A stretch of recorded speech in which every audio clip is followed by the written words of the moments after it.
Currently, at my school, we do not have a recycling program. Every day, we throw out tons of paper, bottles, cans in my classroom, and it just goes in the trash. It goes nowhere else, doesn't go to a recycling center, and it definitely doesn't get reused. I called action schools all across this great state of New York, as well as this great United States of America, to start recycling.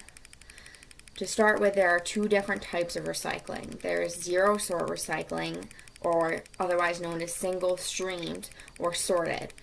Single stream, the consumer doesn't have to sort anything. It all goes in one bin. Your papers, your plastics, your tin, your metal, glass, all goes into one bin and goes straight to the recycling center without us doing any work.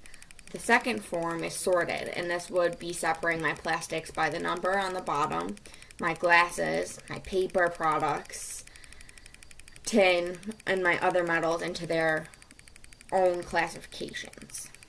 The tragedy of a commons is a situation where everyone has a shared resource, and the individual users, so me, myself, the teachers, principals, the district as a whole, act independently according to their own interest. So the school doesn't want to pay for an extra recycling fee, or the custodial staff members don't want to have to worry about keeping the recyclables separate from the trash, or that students don't need to care or learn which recyclables go in which containers.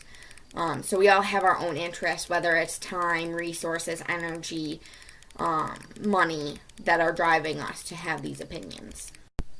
In order to work with the tragedy of the common strategy, we must provide some incentives so that people do have that personal drive, that personal motivation to go above and beyond and to start recycling. To get students on board, we might have challenges where students weigh how much they recycle, and it's kept tracked by their lunch number, and they scan it in every time they put something into a trash receptacle. My fellow co-workers could be penalized with a lunch duty or with chaperoning certain events like basketball games where it can get very rowdy with other schools that we're not particularly a fan of, in order to get us to recycle more if they're finding a lot of recyclables in our trash cans. This would provide some great incentive to put us on the same path so where all of our goals are lining up and we do recycle.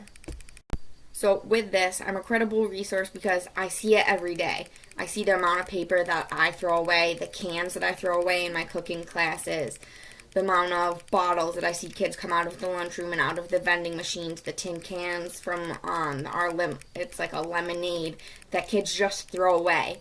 Things that could easily be recycled that are not recycled. I also have the benefit of teaching life skills. I teach family and consumer sciences, so every day I get that impact to influence young minds and to teach them things that they should carry on throughout life, to get them to be the better consumer, the most responsible with their resources, whether it's money, time, energy. I am that teacher. Since school waste is up to 80% recyclable, schools make a huge impact when they recycle. Recycling is cheaper than trash disposal. It helps save the environment and our budget. Now, I have every reason that our school should start a recycling program. Recycling helps save space in landfills, conserves resources, saves energy, and saves water. And according to Baslar in the Effect of Reading, finally, again, I call upon you to look into your schools. Look into my school. Why are we not recycling? Why does this huge amount of waste have to keep continuing?